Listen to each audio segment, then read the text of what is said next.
Je me précipite, je cours. J'enfonce Je- la porte. Je sors mon arme perso. J'escalade le grillage et je vais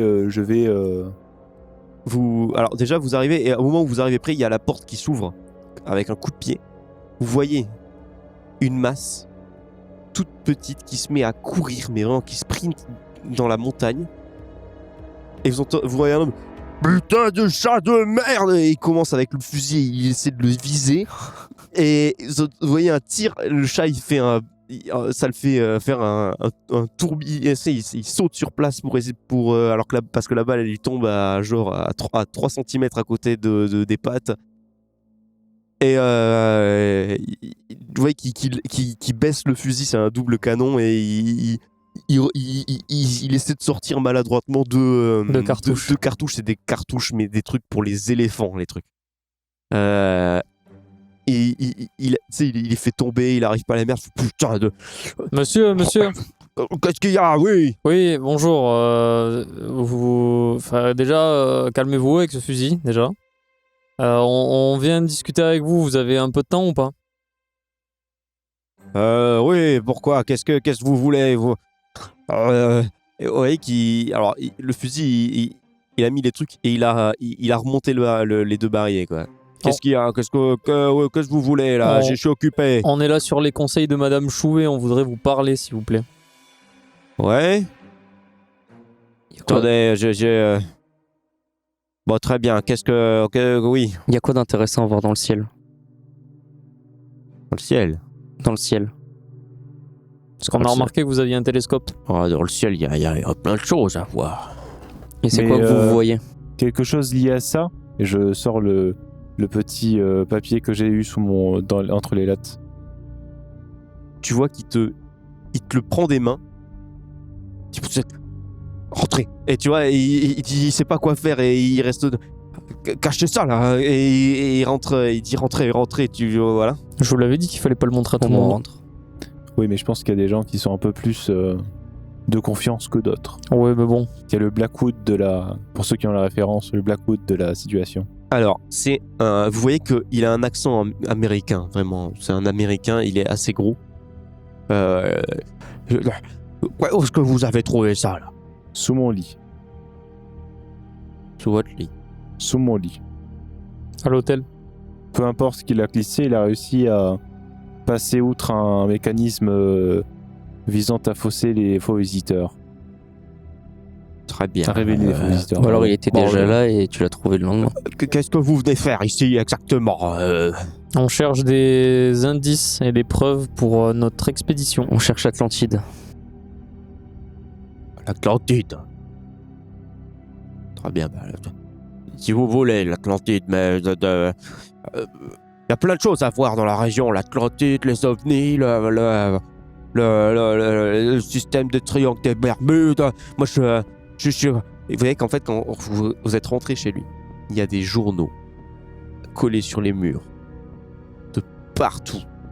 Surtout n'importe quoi. Sur les ovnis, sur les aliens, sur l'Atlantide, sur les pyramides. Enfin, vous voyez que c'est un complotiste de malade.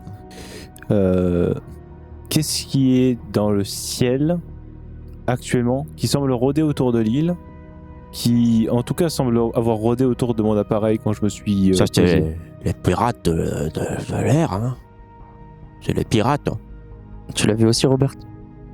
Quand ça m'est apparu dans un rêve et j'y avais pas tellement prêté attention, mais quand j'ai atterri sur l'île, le temps de recevoir l'autorisation, il y a un nuage qui se déplaçait plus vite que les autres, qui se déplaçait pas dans le sens du vent, qui semblait pas être affecté par mon appareil et qui parfois changeait de hauteur. Ah, mais attendez, là, vous êtes en train de dire qu'il y a des pirates qui arrivent à se cacher dans un nuage. Alors, se cacher dans un nuage, c'est possible, mais se déplacer avec le nuage, c'est pas possible, en fait. Avec Attendez, vos appareils, c'est difficile. Parlez de quoi? On parle pas de la même chose, là. Non, mais vous avez un appareil, un télescope. Il y a un nuage massif qui fait tache dans le ciel bleu de cette île, qui est assez étrange. Et qui a l'air de cacher quelque chose de noir en dessous.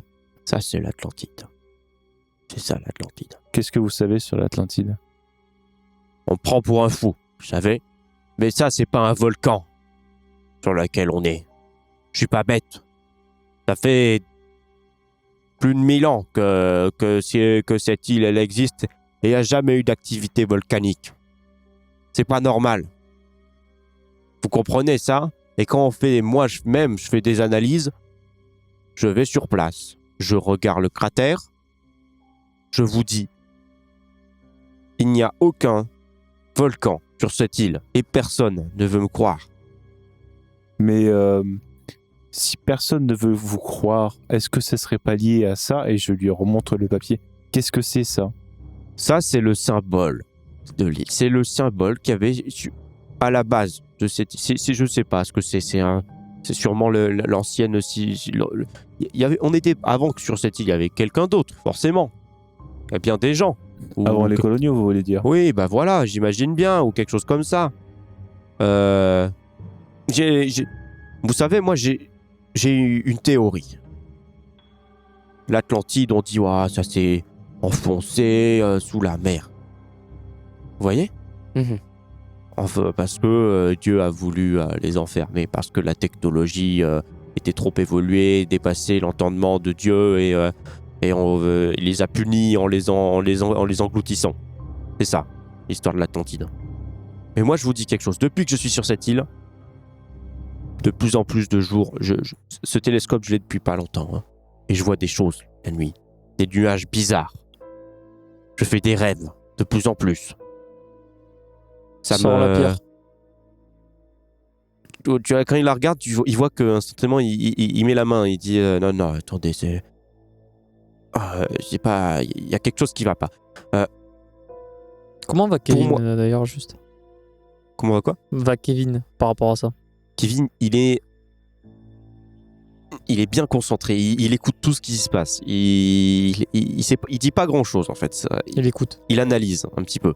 Il essaie de comprendre. Il a l'air un petit peu perdu quand même. Hein. Ok. Mais ouais, il se gratte souvent un petit peu comme s'il était stressé. Moi, ma théorie, c'est comme je vous le dis, c'est qu'il n'y a jamais eu de volcan ici. Je pense que l'Atlantide, on est dans la zone de recherche de l'Atlantide. Ça, vous le savez, vous venez pour ça, je comprends bien. Là, ouais. Moi, je pense qu'il s'est passé quelque chose et qu'il y a quelque chose dans le ciel qui s'est décroché de l'île. Il y a quelque chose là-haut, c'est pas possible. Tous les soirs, je regarde avec avec le télescope. Mais hier soir, je ne sais pas pourquoi, j'ai cru voir un trait blanc. C'était moi. Enfin, je veux dire, c'est moi qui l'ai fait. Alors. Quoi? Hier, vous voyez le collier. Je me suis mis à la fenêtre pour le regarder, pour regarder ce qui se passait. Et il a comme, je sais pas, absorbé la lumière de la lune.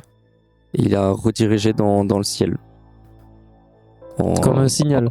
Ouais, mais en pointant une direction précise. Alors, moi, là, ce qui me vient tout de suite à l'esprit, c'est déjà de 1, pourquoi vous ne l'avez pas dit direct. Et de 2, si monsieur l'a vu, ça veut dire que plusieurs personnes ont pu le voir aussi. Oui. Il va peut-être falloir faire un peu plus attention que ce qu'on fait déjà. Je comprends pas ce qui se passe pourquoi vous venez me voir moi. Parce qu'on nous a dit de venir vous voir parce qu'apparemment vous auriez quelques informations supplémentaires sur ce qu'on recherche. Je vais être tout à fait franc avec vous. Je suspecte plusieurs personnes dans cette île d'avoir probablement des liens un petit peu douteux, voire très douteux, avec, je sais pas, une quelconque secte ésotérique. Attendez, les gens de l'île, ils se doutent de ce que vous faites ici? Ils le savent? Non, je sais. Non, ils me prennent. Ils voient le télescope. Ils me prennent. Je me fais passer pour un fou. Pour un mec qui adore l'astronome. Vous êtes sûr qu'ils sont pas au les courant? étoiles.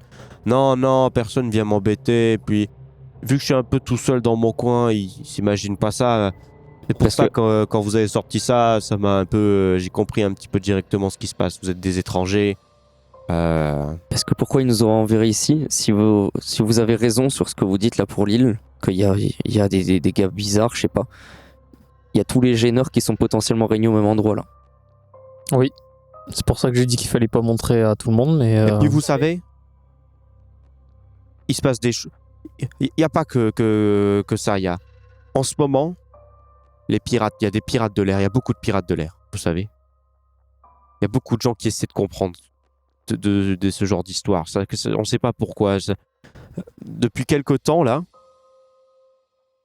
on dirait qu'il y a quelque chose a été remué. On a fouillé quelque chose qu'il fallait pas fouiller et tout le monde commence à rentrer dedans. Chacun veut sa part du butin, c'est. Oui. Vous avez dit que vous avez une super vue de votre maison. Vous devez voir souvent des avions qui atterrissent à l'aérodrome. Oui, ça Est-ce arrive. que vous voyez des modèles militaires ou est-ce que ce sont que des modèles civils? Non, il y a des civils, il y a aussi des modèles militaires, mais je le vois très bien, c'est des anciens modèles qui sont plus du tout. Pas pour le combat. Ouais, enfin, si, c'est possible qu'il y ait. Oui, non, ils ont des mitrailleuses, hein. Sauf que c'est des anciens modèles que l'armée n'utilise absolument plus. Oui, donc des modèles qui pourraient être utilisés par des gens qui seraient... Comme des pirates Mhm. de l'air. Si je me souviens bien, et là je parle sous contrôle, méta un peu contrôle, le Antoine Gravenov nous avait dit qu'il n'y avait que des avions civils qui atterrissaient. Parce que Mais c'est des civils à bord de cet avion sûrement. Non, mais des avions civils, des avions de modèle de manufacture civile. Ah, Après, je parle sous contrôle du méta MJ parce que je suis plus sûr d'avoir ce que j'ai Si, entendu. Si, Il a dit ça. très bien.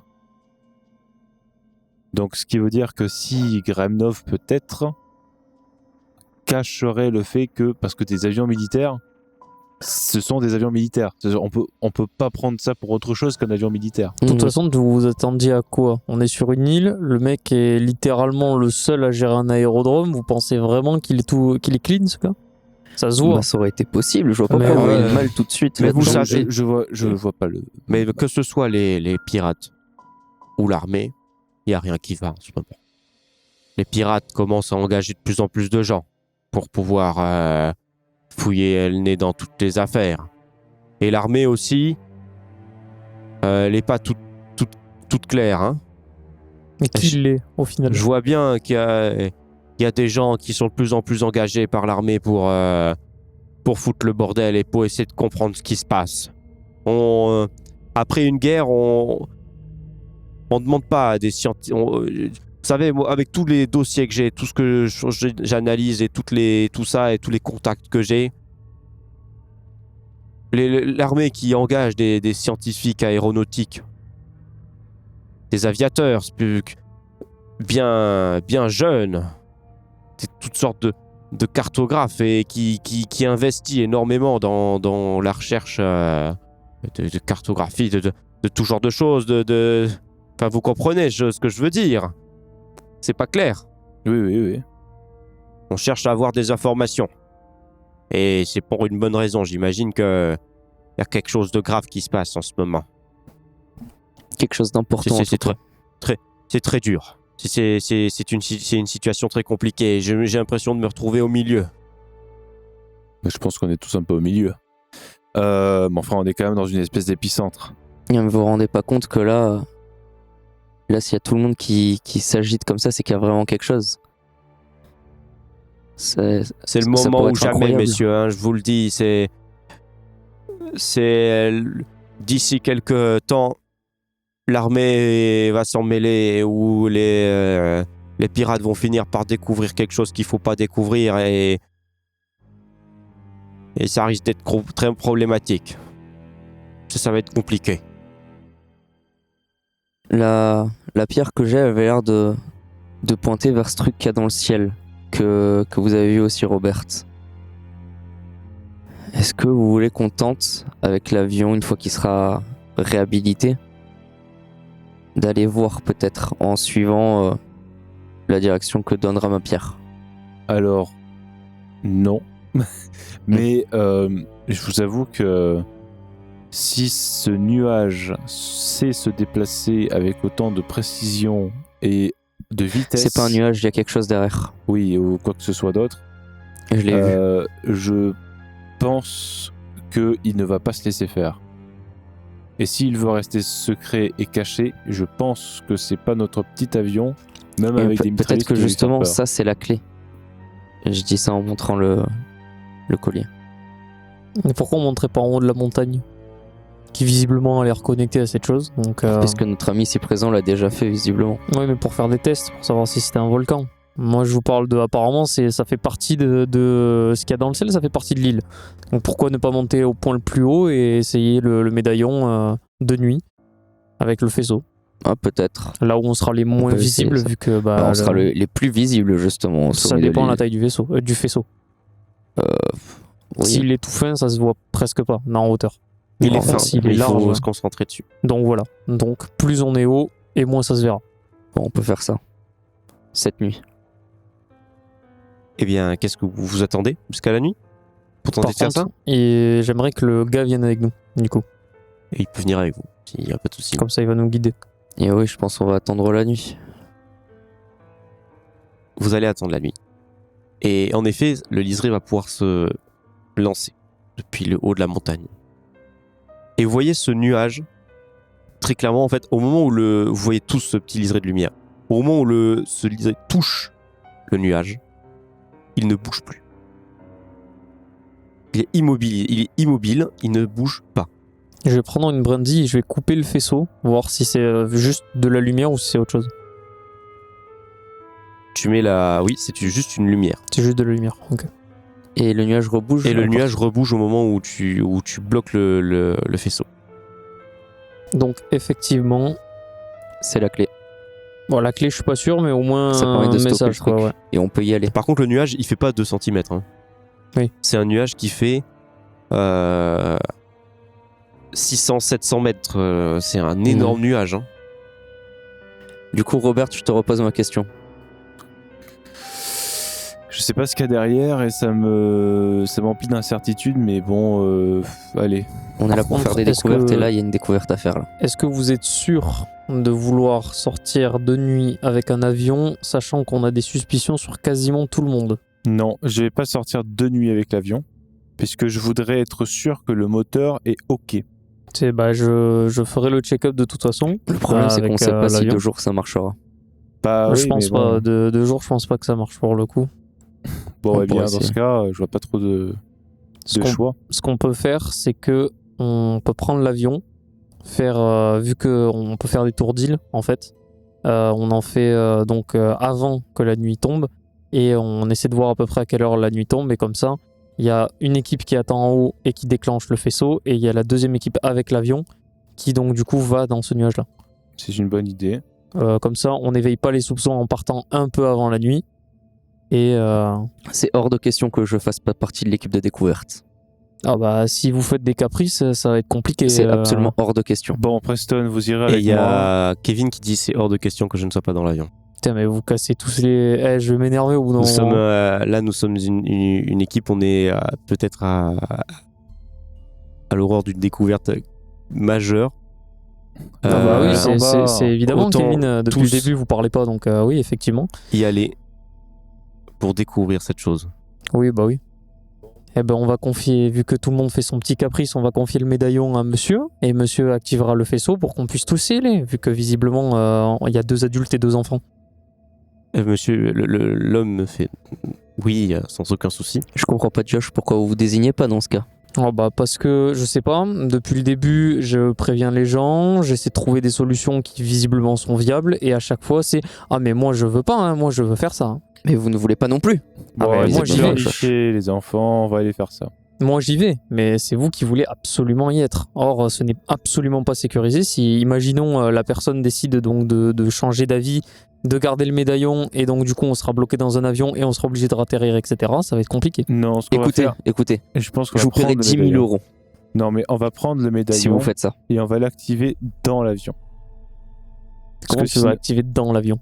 Bah, il aura le médaillon comme ça et puis on se pourra suivre depuis l'avion, dans l'avion. À travers le pare-brise de l'avion? Bah oui, est-ce que c'est une lumière, ça passe à travers le pare-brise. Oui. Il va pas, oui, voilà. Ah, mais est-ce que c'est activable comme ça? Moi, je sais pas. On Bah, essaiera. moi, De toute façon, on mais, n'en sait rien. Personne n'en sait rien. On verra bien. Dans tous les cas, vous allez vers l'aérodrome. Il faut faire le plein de l'avion et le check-up du moteur. L'avion est plein, le moteur est parfait. Tout est bon. Est-ce que les mitrailleurs ont été placés entre Oui. temps? Très bien. On peut partir maintenant. Bon, eh bien. Plus on attend, plus ça devient dangereux de toute façon. Bah, du coup, on dit au revoir au gars qui est venu, sauf s'il veut venir. Vous pouvez pas le prendre dans l'avion. Bon, bah, tant pis. Je décolle et je me dirige vers ce nuage et donc je dis bah active le truc. Bah j'essaye. Tu le fais et juste en le sortant, le liseré se lance. Il est bloqué par le métal de l'avion et quand tu arrives à le positionner un petit peu sur le pare-brise, ça passe au travers, tu arrives à voir quelque chose à chaque fois. Je vais essayer de connecter ma radio et de changer toutes les fréquences et de jouer avec le bouton. Et à chaque fréquence, je dis allô, allô, allô, allô, allô, avec l'espoir fou que quelque chose me réponde ou qu'il y ait du bruit avec les radiofréquences que je puisse avoir dans le nuage. Mais bon, je me dis, je fais ça, mais comme un débile, quoi, presque. En fait, tu fais ça. Et tout le monde dans l'avion se tait. Tout le monde est hyper concentré. Tout le monde regarde le liseré de lumière. Vous avancez. Jusqu'à finir par entrer dans le nuage. Et ce que tu fais avec la radio, à changer les fréquences tout le temps, allô, allô, allô, allô. En fait, ça vous, tous en même temps, ça vous hypnotise un petit peu. Vous voyez ? Vous avez l'impression que ça dure des heures. Ce allô, allô, allô, avec le tic, tic, tic, tic de la radio qui n'arrête pas de changer. Est-ce que je me rends compte ? Non, justement, c'est que toi aussi, t'as l'impression que ça dure des heures. T'as l'impression même de t'hypnotiser tout seul. Tu sais, c'est bizarre, ça. C'est une sensation complètement à part. Vous rentrez dans ce nuage et vraiment, vous avez l'impression d'avancer pendant des heures. Mais c'est naturel, il n'y a aucun souci, il y a pas de, ça vous gêne pas. Et vous suivez tout le temps ce petit liseré de lumière. Et tout d'un coup, vous réveillez. Vous êtes dans l'avion. Le moteur est coupé. Vous êtes posé sur de l'herbe. C'est toi qui nous as posé? Je vais sortir. Non. Je sors aussi. Je regarde la jauge de carburant déjà pour savoir. Et j'attrape mon appareil photo. C'est comme si tu avais juste décollé et roulé et volé pendant 20 minutes. Je prends mon arme et je descends de l'avion et je regarde un peu partout autour de moi et qu'est-ce qu'il y a autour de moi en fait. Vous sortez de l'avion et il y a une vision absolument gigantesque face à vous. C'est de la verdure avec ce qui ressemble à un château. Mais un château que vous n'avez jamais vu ce style d'architecture. C'est très plat, très arrondi. Il y a des spirales de partout. C'est une architecture que vous n'avez encore jamais vue. Il y a des formes quasiment pas impossibles, mais vous avez du mal à vous imaginer comment on peut construire des formes sur des spirales qui sont dans le vide comme ça et qui tiennent sur elles-mêmes sans aucun souci. C'est titanesque. C'est alors c'est un château, on dirait une ville sur le château. Ça fait peut-être 800 mètres de haut. Et quand vous regardez derrière vous, vous êtes sur dans des espèces de jardins. Alors des jardins, vraiment l'herbe est pas verte. L'herbe elle est un petit peu noir et il y a des ronces de partout. Et vous voyez qu'en fait, il y a un gros muret face à vous. Et quand vous en approchez, vous regardez, c'est le vide. Vous voyez la mer en bas. De stress, je vais commencer à titiller le boîtier et je vais le.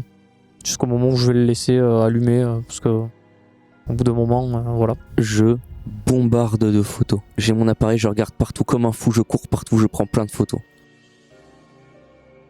J'avance prudemment et je regarde un peu partout et surtout je fais très gaffe à où je mets les pieds en fait. En fait, vous êtes littéralement comme... C'est comme si vous étiez à une entrée. Et il y a une énorme porte. Alors, il n'y a pas de porte, c'est juste qu'il y a une grosse ouverture en forme de porte qui vous incite littéralement à aller ici. Il n'y a pas d'autre vraiment de zone. Tout semble mort. Et en même temps, il n'y a pas de vie, mais il y a des plantes, des ronces absolument partout. Des ronces avec des épines, mais il y en a certaines, il y a des ronces qui font, on dirait des troncs d'arbres, les trucs, tellement c'est épais. Il y en a, elles font 2-3 mètres d'épaisseur, et, et les ronces, les pics se sont transformés littéralement, on dirait des branches, mais quand vous regardez de loin, c'est vraiment des pics, quoi. Je regarde si c'est vivant.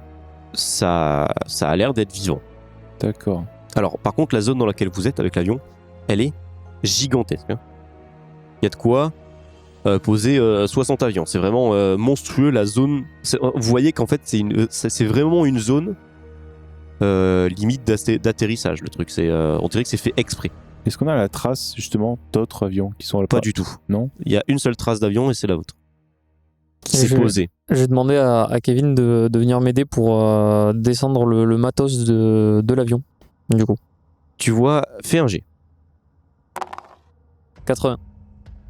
Tu vois juste que Kevin est dos à toi et t'entends un tic tic tic tic tic tic tic tic tic tic tic. D'accord. Et quand je le regarde, il fait quoi? Rien, il se retourne vers toi, il fait oui, oui. Bah, tu veux bien venir m'aider dans l'avion pour... Bah ouais, descendre le matos? y a aucun souci, ouais. Ah bah vas-y, bah viens. Et il a l'air de ranger un truc dans sa poche.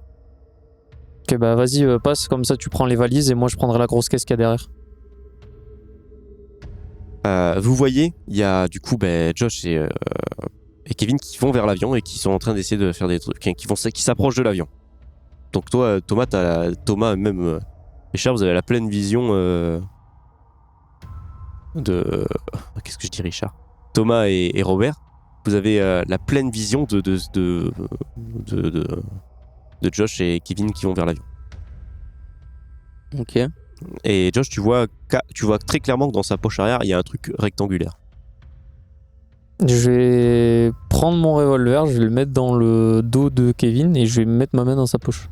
Il y a Kevin qui lève les bras et fait « Oh, qu'est-ce qui se passe? Qu'est-ce qu'il y a ?» Et il y a Robert, tu vois ce qui se passe là. Tu vois qu'il y a Kevin qui lève les bras et tu vois Josh mettre un flingue dans le dos de Kevin. Oh là, qu'est-ce qui se passe? Enfin, toi aussi, Thomas. Attends, il a un truc dans la poche et c'est suspect, je veux vérifier parce qu'il l'a caché directement dès qu'il l'a eu. Non, parce que en fait, j'allais lui demander de venir m'aider. Au moment où je lui ai demandé, il y a ce cliquetis répétitif. Il l'a directement mis dans sa poche et depuis tout à l'heure, il se met dans un angle pour pas que je vois ce qu'il a dans la poche. Bon, je grogne un peu et je me dirige vers Kevin. Je dis bon, ça va. Vas-y, qu'est-ce que t'as dans ta poche là? Il sort. Il est trop stressé là. Il sort un boîtier avec un bouton on/off. Je prends le boîtier, je le mets sur off et je le casse. Qu'est-ce que c'est que ça? Bah, c'est un boîtier d'appel, un boîtier de transmission. Comme une boîte noire. Une transmission de quoi? Bah, devine, il appelle qui là? J'en sais rien moi, mais. Penberg. Oui, s'il veut appeler Penberg, il peut appeler Penberg. Enfin, c'est pas. Pas pour le moment, non. C'est pas notre ennemi, Penberg. Non, c'est pas notre ennemi, non. Mais s'il appelle quelqu'un d'autre, il peut appeler qui? Mais j'appelle personne, c'est une boîte pour déstresser. De toute façon, t'as la même, toi aussi, ouais, mais Josh. Moi, le mien, je l'ai pas allumé, non. Moi, je regarde, mais t'as essayé d'appeler qui? Mais personne, c'est Il ne ment pas, c'est un transmetteur, je le sais. C'est personne. Et J'en installe dans des avions. donc Mais je pourquoi sais très déjà bien. t'en as un, Josh? Mais moi, il est éteint. Et Tu pourquoi l'entends t'en as faire un? tic tic tic? Bah parce que moi, c'est vraiment une boîte déstressante. Toi, tu l'as allumé. Josh, tu peux nous le montrer s'il te plaît? Vas-y. Ton transmetteur? Du coup, je leur montre. Il est éteint. Oui, Il est éteint. Mais le sien était allumé. Le sien, alors le était sien, il allumé. est clairement allumé. Voilà. Et t'as essayé d'appeler qui? C'est pas grave. Mais rien, c'est mon père, c'est au cas où j'ai un stress quand je suis dans j'assume pas, juste voilà, j'appelle mon père.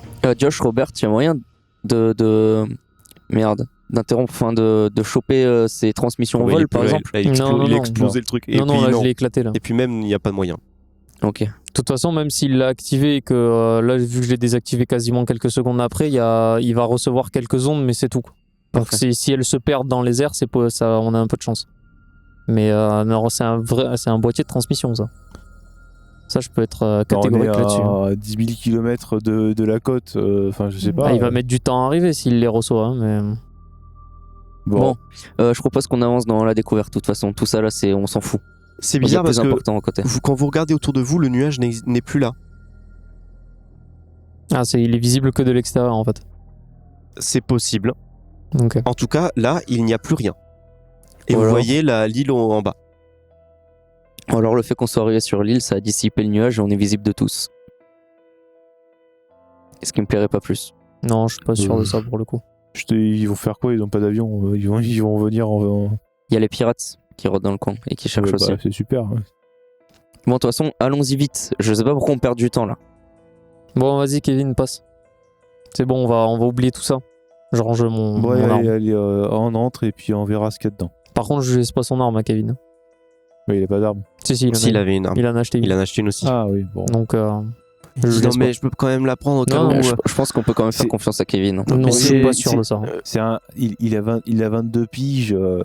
Il a Mais- 22 ans, il a dit à personne qu'il activait un boîtier de transmission, il le cache à tout le monde et il ment ouvertement. C'est vrai que ça, c'est J'ai 42 vachement... ans et je suis un ancien militaire, c'est bon. S'il dégaine son arme, Oui, je vais lui bah faire excuse-nous deux Lucky Luke, mais moi, d'accord, hein, j'ai pas envie de prendre une balle parce que monsieur de 42 ans aura loupé son tir. Oh, bah, Donc je vais t'en non, faire un merci. deuxième aussi, trou de balle si tu veux. Mais, Non c'est merci, mais non. Donc je lui prends quand même son arme. Bon. Et je vais la Bah, jeter super, par-dessus maintenant, on a un le grand truc. cow-boy. Maintenant qu'on a un grand cow-boy, on va pouvoir commencer à faire l'exploration qu'on aurait dû faire il y a 50 ans. Allez,